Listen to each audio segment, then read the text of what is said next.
or when those will happen. But what I will say is that preparations are underway. We're working very closely with the Germans on the Patriot transfer. And the guidance that I've been given has been to move out as quickly as possible.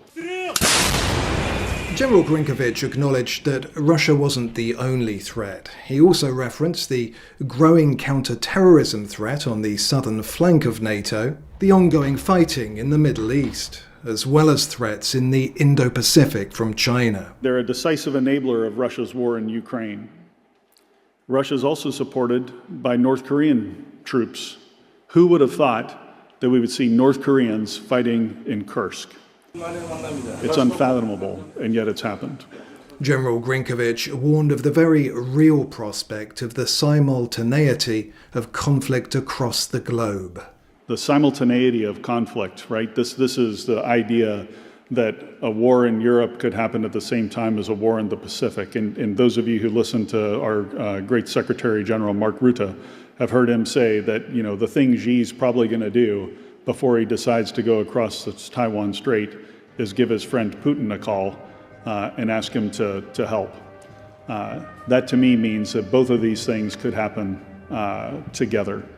We're going to need every bit of kit and equipment and munitions that we can in order to meet that. And we've all heard the year 2027. That's just 2 years away when we think that Xi could be ready to make his move and that phone call to Putin might come.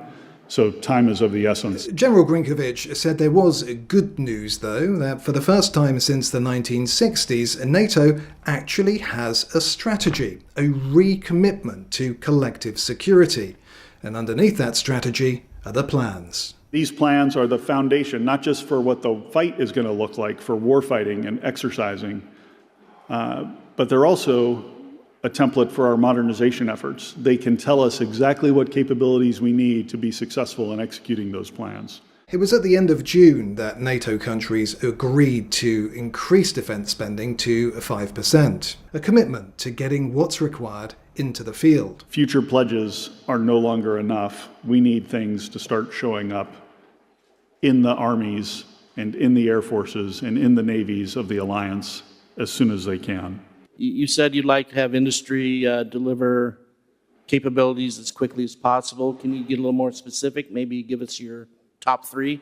If you look at say a Ukrainian brigade and the types of capabilities that they can bring to bear, how do we get our brigades to have the same level of capability where we could match what they're able to do today? So from a land forces perspective, that's one key place that I think we've got to focus. A second area of focus for me would be on air defense. There's never enough air defense. You always want more, but that's an acute requirement, whether it's counter-UAS or counter-ballistic missiles. And then the third area that I'd focus on is long-range fires, whether they're delivered from surface to surface or delivered air to surface.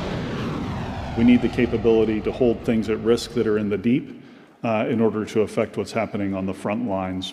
General Grinkovich said it was the leaders in the room that he was addressing that could make it happen, by holding both industry and themselves to account in getting the capabilities. So both new and emerging technologies, as well as legacy technologies that are still relevant on the battlefield.